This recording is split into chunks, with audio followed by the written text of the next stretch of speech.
Salam Ramadan, salam ukhuwah, salam cinta, dan salam damai. Assalamualaikum warahmatullahi wabarakatuh. Kembali lagi Ramadan bersama FF Project.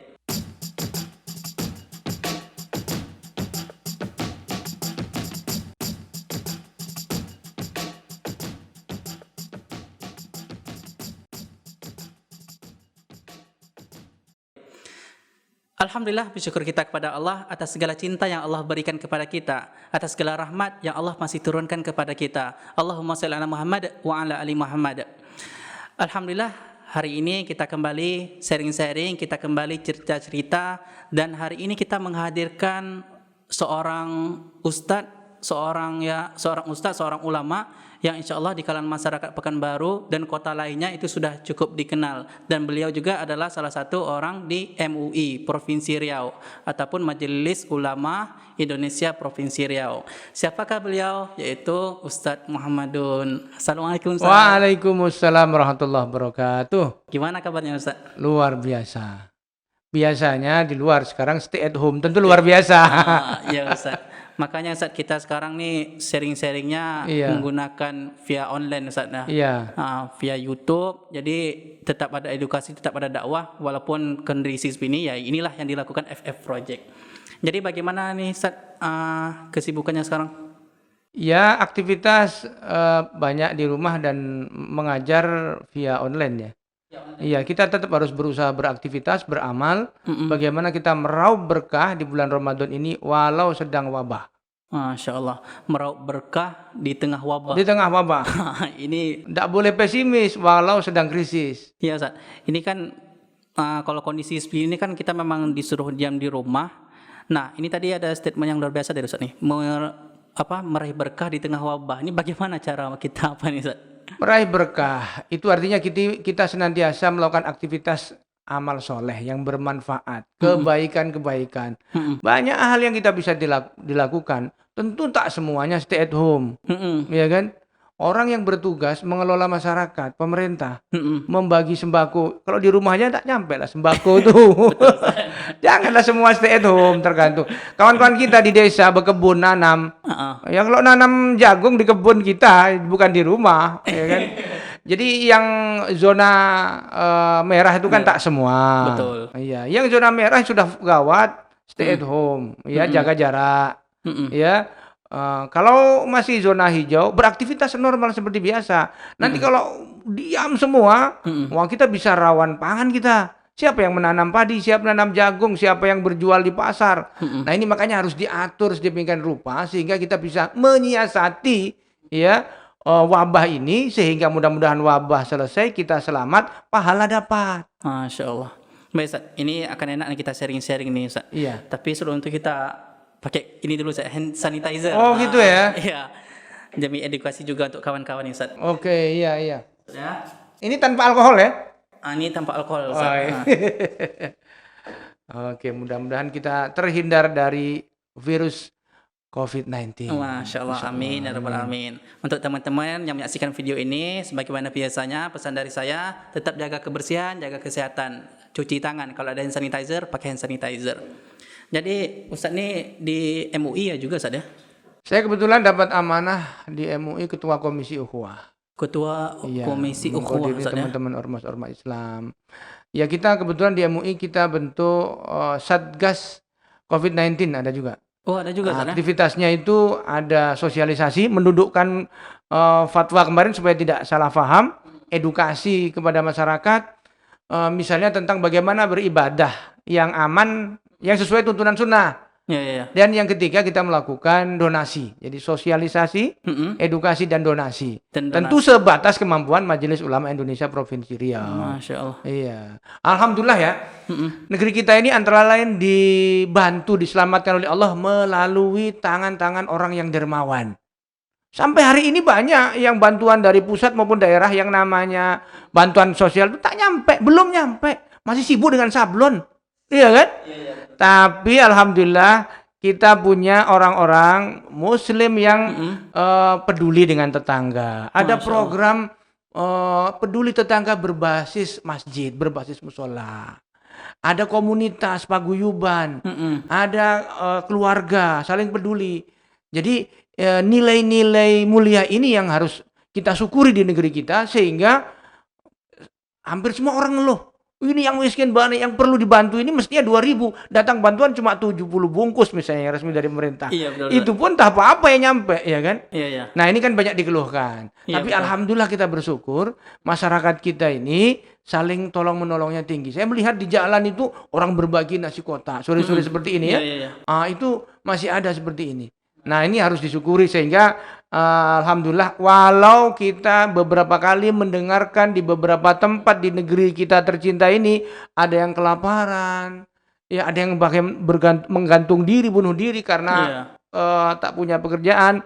Tapi di banyak tempat yang lain kita menyaksikan keindahan orang berbagi, orang peduli dengan sesamanya, orang bantu tak perlu nanya agamanya apa, ya kan? Tapi di agama kita, di Islam, dianjurkan kita saling menolong.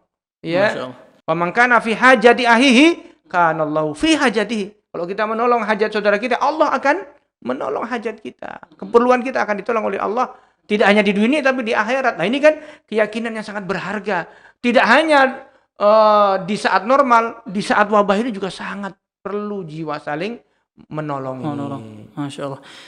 Gini, Ustaz. Ketika sebelumnya COVID-19 ini, Ustaz, ya, masuk ke Indonesia, ketika masih di Wuhan, di Cina, banyak tuh orang mengatakan kalau itu adalah seperti azab yang Allah turunkan kepada orang Cina. Nah, lalu ketika sampai di Indonesia, ini ada pertanyaan nih, Ustaz. Apakah ini juga azab? Ya, jadi begini, segala yang menimpa manusia itu adalah ketetapan Allah. Ma asaba min musibatin fil ardi wala fi anfusikum illa fi kitabim min qabli an nabra'aha. Inna dzalika 'alallahi yasir. Segala yang terjadi musibah di seluruh permukaan bumi ini, bahkan yang terjadi pada dirimu sudah tercatat di Lauh Mahfuz jauh sebelum langit dan bumi diciptakan. Inna dzalika 'alallahi yasir. Yang demikian bagi Allah ini kecil. Nah, bagi orang beriman seluruh ketetapan Allah itu pasti baik. Seluruh yang diberikan oleh Allah kepada kita itu baik. Baik. Ujian Allah pada kita sakit menggugurkan dosa-dosa. Iya kan? Kalau dia mati, dia bersabar di jalan Allah, berusaha berobat, tetap bersabar dengan tawakal kepada Allah, masuk surga. Dosa diampuni, masuk surga. Maka musibah ini, wabah ini bagi orang beriman rahmat.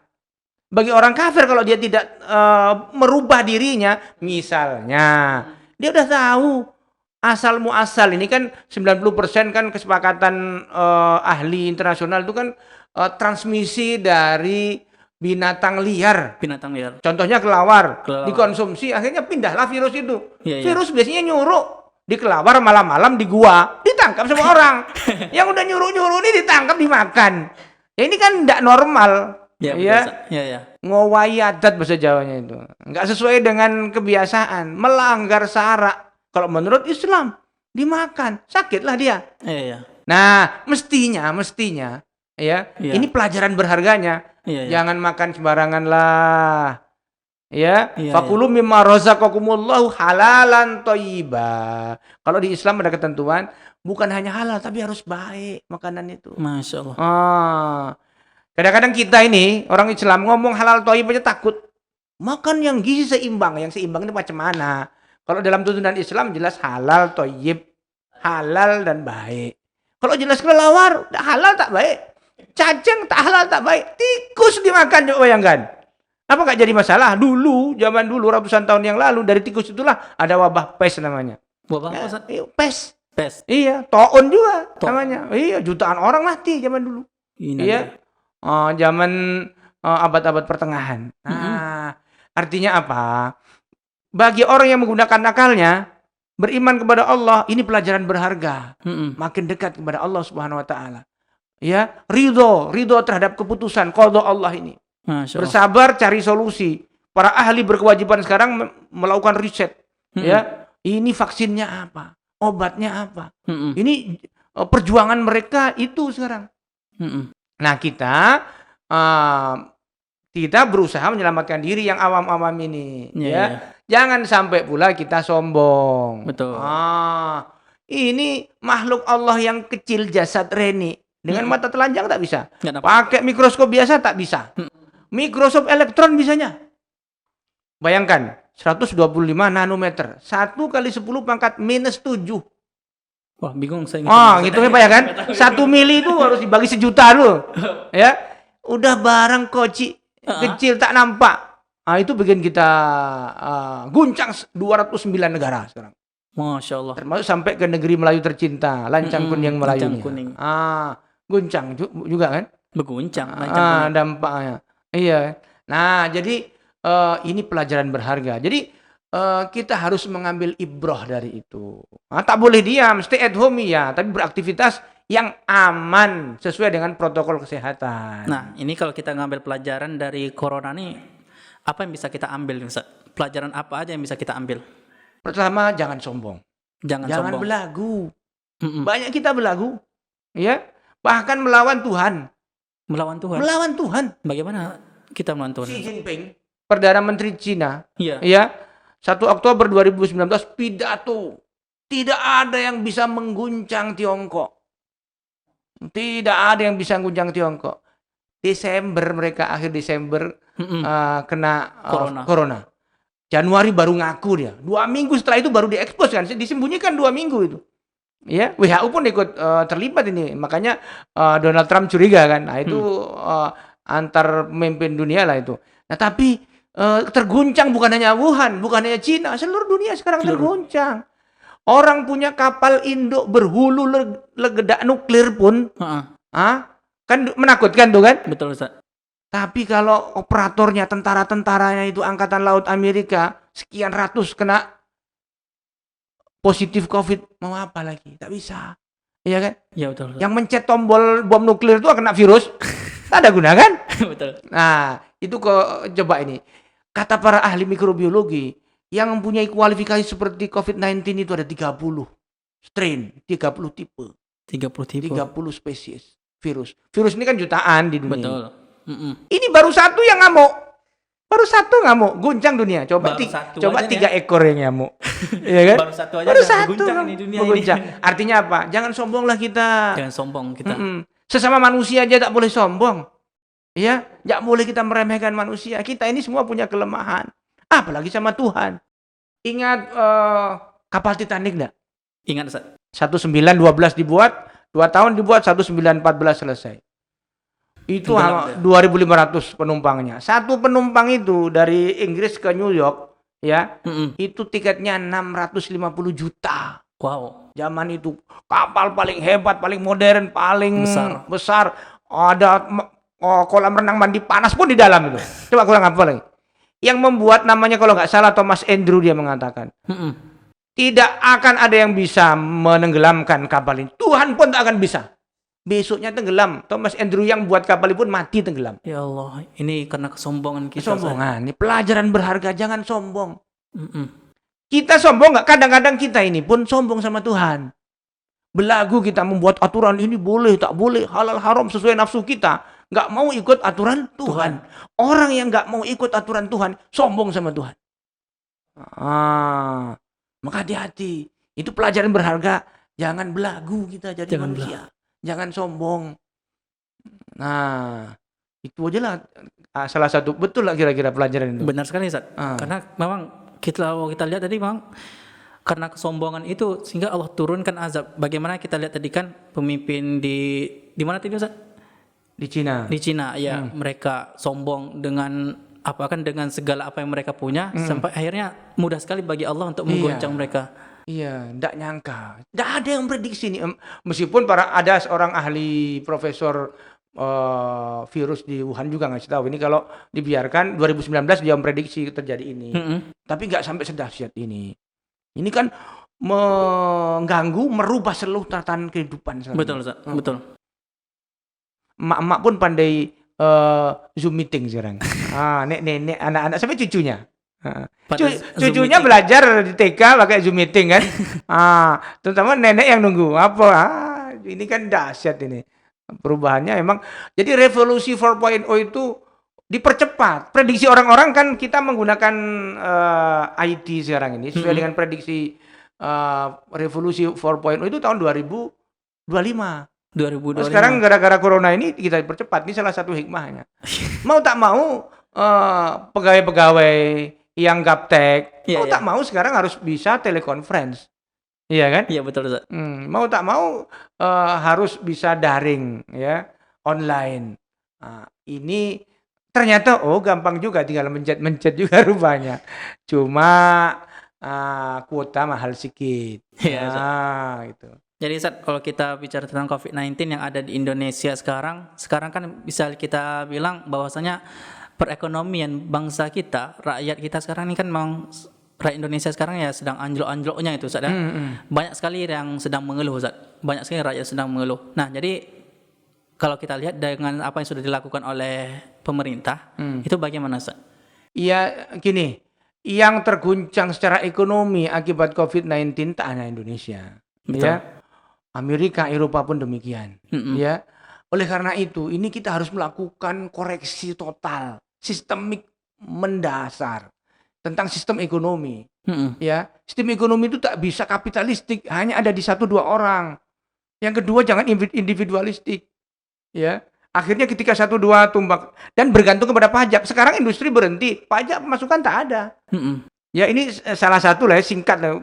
Meskipun penjelasannya itu kan mestinya panjang lebar. Betul. Artinya apa? Tatanan sistem ekonomi dunia sekarang tidak hanya di Indonesia itu rapuh. Rapuh. Secara inheren internal mereka pun rapuh, apalagi ada serangan dari luar. Serangan dari luar ini makhluk kecil namanya virus corona ini hampir di banyak negara itu kan pertumbuhan sekarang minus. Indonesia yang pura-pura 2. Ya kan? Pura-pura 2 ini jangan-jangan minus juga. Ya, ini pura-pura orang Jerman aja minus 2,8 ya kan. Yang lain tuh minus semua itu pertumbuhannya. Iya. Nah, sekarang ini kan kalau jujur datanya, kita kan kadang-kadang terbiasa tidak jujur data itu. Iya. Angka pengangguran sekarang 2 juta, kata Kadin 15 juta. Kan?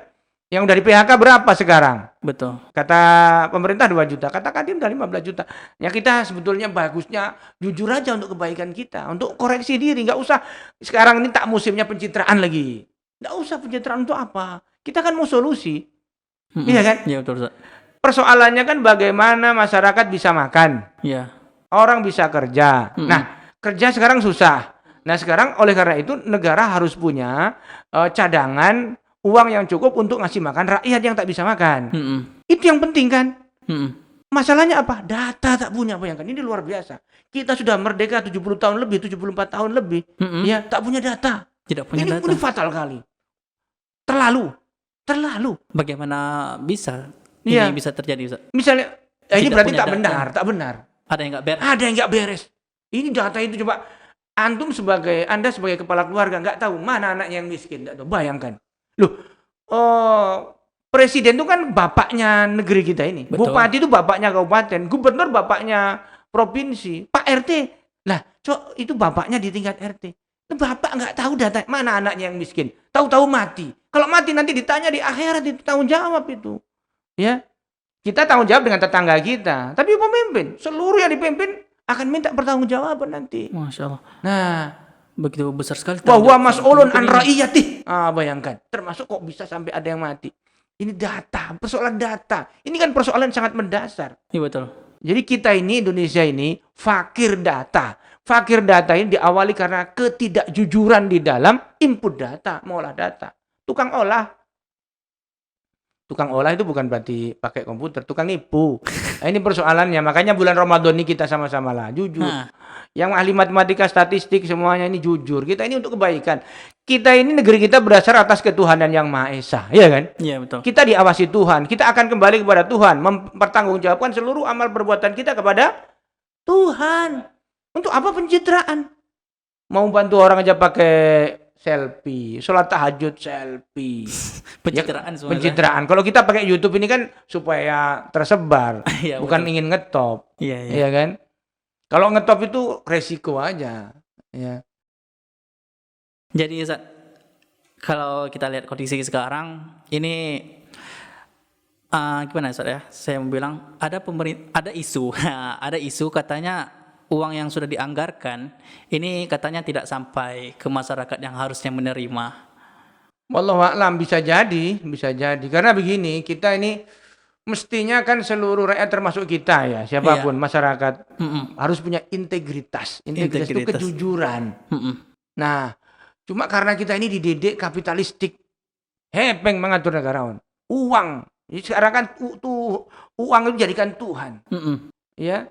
Right or wrong, salah benar itu standarnya uang. Orang hebat kalau sukses hartanya banyak. Jadikan standar itu harta. Bukan nilai-nilai kejujuran. Bukan takwa. Bukan akhlak, bukan moral. Tapi harta. Karena itu tujuannya harta. Apapun peluang, dia dapat uang. Termasuk korupsi. Korupsi asal nggak ketahuan. Apalagi yang sekarang ini, kalau dulu tikus takut sama kucing, sekarang kucingnya takut sama tikus. Bayangkan zaman now ini. Zaman now. Ini masalahnya. Apalagi udah dibilang-bilang, Ceng katanya, kau jangan macam-macam. Kau kemarin aku kasih kau Ceng katanya. Akhirnya tikusnya belagu. Tikus belagu. Sekarang kan koruptor tuh belagu. Orang hebat semua. Nah ini introspeksi untuk kita semua. Ini koreksi, bukan kita nuduh siapa cipulan-cipulan, enggak. Kita ingin koreksi bersama-sama. Bahwa ada sesuatu nilai yang harus kita koreksi. Nilai materialistik, nilai individualistik itu salah, harus kita koreksi. Kita rubah menjadi nilai ruhani. Ya, kita ini makhluk Allah. Negeri kita berdasar atas ketuhanan yang Maha Esa. Ini kok aturan Tuhan dicampakkan, difitnah, dikriminalisasi, distigmatisasi. Kan tak betul, harus konsisten dong. Ya. Nah, Ustaz, ini ada pertanyaan dari masyarakat terhadap pemerintah, Ustaz. Apa yang dilakukan terlebih dahulu? Menyelamatkan manusia atau ekonomi? Nah, ini salah satu solusi wabah yang paradigmatik ya. Ini penting sekali. Paradigmatik itu artinya filosofis. Kalau antum sebagai pemimpin, sebagai kepala rumah tangga, Anda sebagai bupati, sebagai RT, di kerangka pikirannya, saya sebagai pemimpin, tugas saya adalah melayani rakyat. Itu kan gitu. Rakyat. Karena jabatan itu amanah. Jadi servicing, riayah. Artinya melayani. Makanya Sayyidina Umar bin Khattab tengah malam dia enggak. Itu cerita yang ceritakan bukan Sayyidina Umar. Yang cerita itu ajudannya sekian tahun kemudian setelah Sayyidina Umar meninggal kan. Nah, bahwa pernah Sayyidina Umar itu sampai mengangkat tepung untuk rakyatnya yang lapar. Nah, itu karena apa? Sayyidina Umar tahu paradigma seorang pemimpin. Itu pemimpin yang benar. Karena kalau seandainya dia lapar, nanti dia nuntut di akhirat, celaka pemimpin ini. Masya Allah. Jadi kalau Anda ingin jadi pemimpin, jangan tengok, rumah dinasnya bagus, mobilnya keren. Bukan itu. Tanggung jawabnya, bro. Tanggung jawab. Servicing, melayani rakyat. Ya. Sayyidul qaum khadimuhum. Pemimpin suatu kaum adalah pelayan atas rakyatnya. Pelayan. Melayani. Ini harta rakyat. Kami diamanai untuk mengelola. Wahai, seandainya kita pemimpin, kami menyalurkan. Jadi tidak ada bantuan sipolan. Bantuan kita cuma mendistribusikan uang rakyat kepada rakyat. Mestinya seperti itu. Ini kan filosofi paradigmatik ya. Ketika orang jadi pemimpin. Nah, makanya ketika ada kasus seperti ini pun mestinya kalau cara pandangnya seperti itu, ya, point of view-nya seperti itu, cara pandangnya seperti itu, maka insya Allah selesai ini. Ini kadang-kadang kan belum apa-apa, ini kan untuk kepentingan pilkada, kepentingan pilpres, ini ada interest, saya dapat berapa, ngembalikan modal ini, untuk menjatuhkan sipolan, saingan politik, ini kan tak betul. Makanya mestinya seorang pemimpin itu harus ikhlas, adil, amanah. Kalau itu insya Allah clear. Ya, ini persoalannya. Jadi memang kalau kita lihat memang pemimpin, ini agak ngeri sedap juga kalau kita menyebut kata pemimpin, Ustaz. Sebetulnya gini, kalau kata Nabi kan kullukum ra'in. Setiap kalian pemimpin. Anda pemimpin, saya pemimpin, setiap kita pemimpin. Jadi kalau kita nyebut pemimpin itu, kita semua juga kena. Kita juga jangan tergambar wajah seseorang. Oh gitu. Nggak boleh. Karena itu kalau nyebut pemimpin kita juga kena. Karena kullukum ra'in. Setiap kalian pemimpin. Jangan sampai tujuannya kita untuk menjatuhkan seorang. Tidak, jangan. Tidak dalam kerangka itu. Kita dalam kerangka apa? Kerangka cinta. Kerangka cinta. Saling mencintai, saling menyayangi. Tandanya apa? Saling mengingatkan. Kalau ada anak kecil ya, merangkak, masih bayi merangkak. Nyebrang pagar rumahnya. Ibunya tahu dari dalam, ada motor lewat. Tentu ibunya teriak. Mm-mm. Kenapa ibunya teriak kemudian ngangkat? Karena ibunya cinta sama Karena anak. cinta dengan Kalau nggak anak. cinta, lantak lah gue mati. Mati. Gitu. Makanya kalau kita mengingatkan pemimpin, mengingatkan entah siapapun lah jabatannya, karena kita cinta. Karena Bukan kita kita cinta. ingin kedudukan yang sedang dia duduki, tidak. Jadi karena cinta, karena sayang, karena ingin sama-sama masuk surga, sama-sama Masya ingin Allah. selamat. Itulah kerangkanya. Baik. Karena cinta kita, dan termasuk juga kita kita diskusi di sini, Iya. ya, itu karena cinta, Ustaz ya. Jadi takutnya nanti kawan-kawan yang menyaksikan nih, ya ini terlalu keras sekali ini. Sebenarnya enggak, ini karena cinta, Ustaz Karena ya. cinta kepada Allah. Kita ingin sama-sama selamat. Masya Allah. Jadi Ustaz, kalau dari Ustaz sendiri untuk menyelesaikan masalah yang sekarang, problematika yang sekarang terjadi karena corona ini, bagaimana yang harusnya dilakukan, Ustaz? Jadi pertama solusi paradigmatik tadi itu. Iya. Ya sebagai pemimpin, karena emang ini kan misalnya taruhlah kita social distancing sekarang Mm-mm. atau physical distancing. Mm-mm. Tapi kalau orang-orang dari luar negeri yang asal virus itu dari luar negeri, pintunya masih dibuka kan tidak bisa juga. Disitulah pentingnya peran negara. Mm-mm. Ya kan kita ini membuat negara rakyat itu kan untuk keselamatan rakyat. Ya. Secara konstitusional adanya negara ini kan untuk menjaga kedaulatan negeri ini, menyelamatkan rakyat. Iya, iya. Ya. Nah, oleh karena itu yang pertama keselamatan jiwa rakyat. Keselamatan jiwa rakyat. Kalau orang mati tidak bisa menggalih. Kalau hari ini dia selamat, Iya. ya kan besok masih bisa jualan. Jadi artinya apa? Selamatkan jiwa rakyat dulu. Selamatkan jiwa Ini rakyat. layani mereka sesuai dengan ini. Mm-mm. Persoalannya kan dari mana uangnya? Utang lagi. Ini yang masalah yang sebenarnya sedikit krusial nih, Ustaz. Di mana anggarannya? di mana anggarannya? Ini kan kesalahan serius kita. Iya. Kita punya kekayaan sumber daya melimpah, bukan kita kelola untuk kepentingan rakyat kita, untuk sebesar-besar kemakmuran rakyat sesuai hadis Nabi, sesuai dengan konstitusi. Enggak. Kita kasih orang lain. Kita kasih asing, kita kasih asing yang ngelola, kita cuma nunggu fee, nunggu royalti, nunggu pajak, ya kan? Coba perusahaan-perusahaan besar emas, nikel, boksit, timah, ikan, hutan, macam-macam itu. Oh ya Allah, Allah memberikan anugerah kekayaan negeri ini luar biasa di dasar laut, di dasar bumi, di permukaan bumi luar biasa. Jadi kalau seandainya itu dikelola oleh negeri kita itu, Jangankan menurut hadis, kalau menurut hadis Nabi kan jelas kan. Ya, annasu surakaun fi salasin alma'u wal kala'u wan naru. Jadi barang-barang tambang, energi, sumber daya potensi itu dikelola negara untuk umat, untuk rakyat. Ini makanya di konstitusi Indonesia pun pasal 33 kan itu dikelola oleh negara untuk sebesar-besar kemakmuran rakyat. Cuma kadang-kadang orang ini kan malas. Biar aja gue kelola, aku dapat fee. Karena malas. Ini kelompok pemburu rente kalau kata Rizal Ramli itu. Ini yang nggak benar ini. Lah kalau kita ngomong ini kan untuk kepentingan siapa? Bukan untuk kepentingan saya, untuk kepentingan negeri, seluruh rakyat. Ya, oleh karena itu harus dikoreksi. Kalau seandainya itu kita kelola dengan benar, kadang-kadang kan SDM kita nggak sanggup. Siapa bilang kita dokter-dokter alumni Amerika, Jepang, alumni Amerika berserak banyak. Yang pakar dari pertanian sampai nuklir banyak di Indonesia ini. Masa nggak bisa? Banyak. Tinggal kita kedaulatan yang sejati itu yang nggak kita miliki. Kalau nggak ada kedaulatan, ngelola negeri, dikontrol orang nggak bisa. Nah, termasuk sumber daya. Kalau itu dikelola, uang ada, nggak pusing kita. Nggak pusing mau mencetak uang kertas, nggak pusing mau jual obligasi, nggak pusing mau utang. Sekarang mau utang kemana? Uang negara yang lain sudah sedang down semua kok. Nah, termasuk gini, ini dari paradigma negara. Yang kedua ini masyarakat.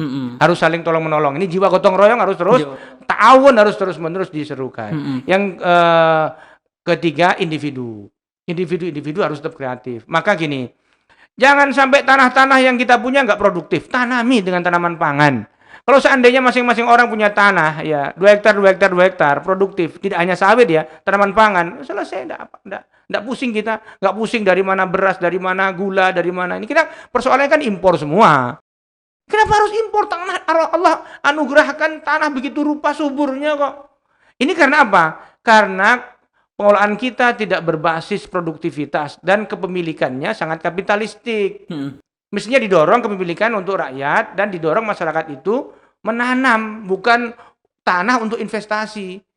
Beli tanah, nunggu sekian puluh tahun supaya naik. Itu tidak boleh. Kalau dalam Islam 3 tahun tidak dikelola secara produktif, diambil negara, kasih siapa yang mau ngelola. Oh, jadi kalau kita beli tanah untuk investasi nggak boleh, Ustaz? Tanah dibiarkan nganggur, tanah mati. Iya, kita biarin nganggur gitu. Kalau dibiarkan nganggur, dia tanah mati, namanya tanah mati, tidak boleh 3 tahun jatahnya. Laisa lil muhtajir hakun ba'da salah sanawat. Tidak atas hak atas tanah itu kalau dia biarkan tanah nganggur. Tapi kalau ada di atasnya pisang, ada di atasnya rambutan, matoa, aren, agak 2-3 batang, itu udah dianggap dikelola. Oh, Tapi kalau cuma semak, cuma somak dia pakis, begitu musim kemarau langsung. Kalau musim kemarau kebakar. Jadi masalah, yang jadi masalah sekarang ini banyak tanah tidak produktif yang terbakar itu. Tanah mati. Tapi yang punya ada. Yang punya ada. Iya, begitu nanti kita duduki orang marah. Nah, itu harus tegas. Sebetulnya harus ada ketegasan kalau itu. Nah, itu dari segi paradigma ya kalau kita mau siap menghadapi bencana-bencana seperti ini. Kalau sudah terjadi seperti ini macam mana? Ini bagaimana nih, Ustaz? Syariat Islam mengatur. Dan alhamdulillah ini diadopsi oleh di berbagai negara. Ya. Nabi mengatakan, "Idza sami'tumut ta'un bil ardi," kalau engkau mendengar ada wabah di suatu negeri, fala yadkhuluha, engkau jangan masuk ke situ. Itu cari perkara namanya, cari mati namanya. Kalau engkau ada di dalam situ, ya, engkau jangan keluar. Mika jangan keluar. Kalau engkau keluar, engkau menularkan kepada yang lain. Ini yang dikenal dengan lockdown, karantina wilayah. Nah, kita stay at home lah sekarang. Yes, Ustaz. Yang kedua, menjaga jarak. Ya, Nabi pernah mengatakan, larilah engkau dari orang-orang yang punya penyakit menular, ya, firorokal asadi, sebagaimana engkau lari dari asad, singa. Persoalannya sekarang ini orang yang sedang sakit corona tak nampak. Oleh karena itu, kita menjaga jarak. Ini bagus juga, harus kita. Termasuk menjauhi kerumunan. Karena tak tahu masa inkubasinya lama. Dia di situ punya ada virusnya, bisa menularkan, tapi tak nampak. Maka pakai hand sanitizer. Wudhulah kalau sekarang pakai sabun, bersuci. Jadi pelajaran berharga itu kita bersuci. Yang kedua, makan yang halal. Ya. Jaga jarak, ikuti sunnah, ikuti syariat. Jangan sombong pada Allah, jangan sombong pada manusia. Kita jujur, kita mau mencari solusi atas negeri ini dengan cara yang baik, dengan benar. Jangan ada interest tertentu, ya. Interest kekuasaan, interest uang, interest mau korupsi ini jadi masalah, ya. Ayo kita, katanya kita ini berdasar atas ketuhanan yang Maha Esa. Ayo kita buka kitab-kitab suci, kita buka aturan-aturan agama kita ini. Bagaimana yang terbaik untuk negeri kita. Iya. Jangan dicurigai. Bisa, ini ada karena banyak juga teman-teman dari ANE nanya nih kan, Ustaz, terkait nanti untuk Idul Fitri. Ini sholatnya bagaimana nih, Ustaz? Kita melihat situasi. Kalau fatwa resmi dari Majelis Ulama Indonesia berkaitan sholat Id belum, kita tunggu pastinya. Kita tunggu. Ya, di fatwa Majelis Ulama tentang seputar ibadah dalam situasi wabah COVID-19 ini, itu pun tergantung daerahnya. Ya. Kalau dia memang benar-benar berbahaya, dia sudah positif, jangan ikut ke masjid. Baik. Tapi kalau daerah itu masih hijau, laksanakan apakah tarawih, apakah sholat 5 waktu, tapi ikut protokol kesehatan. Di luar kasih tempat bersuci, ya kan? Itu cuci, sabun, segala macam. Softnya tidak harus rapat. Softnya jarang-jarang. Bawa senjata masing-masing. Pakai masker. Ya gitu. Jadi jangan sampai kita mendolimi diri kita dan mendolimi orang lain. Ya. Kan ada kaidah begini. Darul mafasid muqaddamun ala jalbil masalih. Ya. Menghindari kerusakan itu didahulukan daripada mendapatkan manfaat. Untuk apa kita dapat manfaat di situ tapi kemudian mati? Udah jelas-jelas berbahaya, disitulah makanya kita taat fatwa para ulama. Ini sama MUI di Indonesia, mau di Arab Saudi, di Maroko, di Sudan, di Mesir, semuanya sama. Di Masjidil Haram, Masjidil Aqsa, bahkan Masjid Nabawi pun tidak ada sholat jamaah 5 waktu yang sampai ribuan orang, kan terbatas. orangnya aja beberapa orang. Jadi sholat jamaah di masjid bisa tetap, tapi jangan rame-rame kali. Oh ya, Ustaz. Tadi terkait menjaga jarak tadi saya, sholat, safnya yang dijaga, ya, ini kayaknya masih ada pro kontra gitu ya. Jadi ini bagaimana nih, Ustaz? Ya, merapatkan soft itu masuk syarat rukun apa tidak? Kan enggak kan? Iya, iya. Dalam situasi sekarang ini wabah, kalau dia berdekatan itu bisa menular penyakit. Maka dibolehkan. Insya Allah jamaahnya tetap sah. Sholat jamaah tetap sah. Masya Allah. Ini dalam situasi darurat, dalam situasi wabah. Iya. Nah, hikmahnya apa lagi? Sekarang alhamdulillah bapak-bapak dipaksa jadi imam di rumah. Di rumah. Terpaksa dia nambah. Biasanya kulhu tambah lagi beberapa surat lain. Menempel-nempel Karena imam juga, Ustaz. akhirnya dia jadi imam kan, di belakang mertua. Tentu harus jaim sedikit. Terpaksa lah ngapal lagi. Itu hikmahnya. Blessing in disguise namanya. Masya Allah. Hikmah di balik wabah. Apa sih bahasa Inggrisnya, Ustaz? Blessing in disguise. Jadi ada hikmah di balik wabah. Nggak tahu saya nyebutnya. Oke, baik siap, Ustaz. Ini Ustaz sebagai closing statement-nya, Ustaz. Pesan-pesan untuk kawan-kawan yang menyaksikan video ini, untuk rekan-rekan menyaksikan video ini, Ustaz. Anak-anak muda, kalau kita menjaga jarak dari corona begitu rupa, social distancing, mestinya kita juga harus menjaga jarak kita dari maksiat. Maksiat distancing. Apa ini maksiat distancing? Jauhi maksiat tuh. Karena Maksiat banyak distancing. sekali, kapan-kapan kita bahas khusus ini. Maksiat distancing. Tunggu ya, maksiat distancing. Ini saya baru dengar, Ustaz. Maksiat distancing. Artinya, jaga jarak dari maksiat. Jangan distancing. maksiat. Kalau anak muda, jangan pacaran, jangan merokok, jangan ganja, jangan narkoba. Ya kan? Gitu, Ustaz. Kalau yang bapak-bapaknya, jangan korupsi, jangan selingkuh. Ini sama istrinya jaga jarak. Sama selingkuhannya udah dekat-dekatan. Nah, ini namanya tak benar, ya kan? Nah, jadi harus maksiat distancing. Maksiat distancing. Tapi gini, kata Henry Kissinger. Henry Kissinger ini bukan sembarangan orang. Tahun 73 sampai 77 Menteri Luar Negeri Amerika. Sampai sekarang masih hidup, umur 96. Dia mengatakan tatanan dunia ini pasti berubah. Seluruh lini. Apa ekonomi, politik, sosial, budaya akan berubah pasca corona ini. Nah, kita umat Islam harus memberikan tawaran alternatif supaya bumi ini selamat. Supaya manusia ini selamat. Supaya terwujudlah rahmatan lil alamin itu. Jadi kita tawarkan dengan baik. Bukan dengan kekerasan. Dengan dakwah. Dengan dakwah. Iya. Masya Allah. Jadi tadi yang ditawarkan dakwah tadi maksudnya apa nih, Ustaz? Menawarkan Islam. Menyampaikan Islam. Bagaimana konsepsi ekonomi? Bagaimana konsepsi pendidikan? Konsepsi pengelolaan sumber daya alam? Konsepsi pengelolaan lingkungan? Bagaimana mengelola perdagangan? Bagaimana mengelola harta? Kalau nggak pakai utang, nggak pakai riba itu kayak gimana yang boleh? Itu kan harus tahu orang. Bukan hanya orang Islam, di luar Islam pun harus tahu. Ya, karena banyak orang tertarik di luar Islam. Itu maksud saya menawarkan Islam. Menawarkan konsepsi Islam. Orang itu mencari solusi, itu kadang-kadang tidak pada tempatnya. Mengais-ngais di sampah-sampah peradaban penjajah. Mestinya kita dikasih solusi ini. Al-Quran itu adalah hudan linnasi wa bayyinatim minal huda wal furqan. Carilah dari Al-Quran. Cari dari Al-Quran. Kok mengais-ngais dari sampah yang udah dipijak-pijak oleh penjajah, ngapa pula? Ya. Baik, siap, Ustaz. Liberalisme, sekularisme. Itu kan sampah-sampah penjajah itu. Baik. Masya Allah.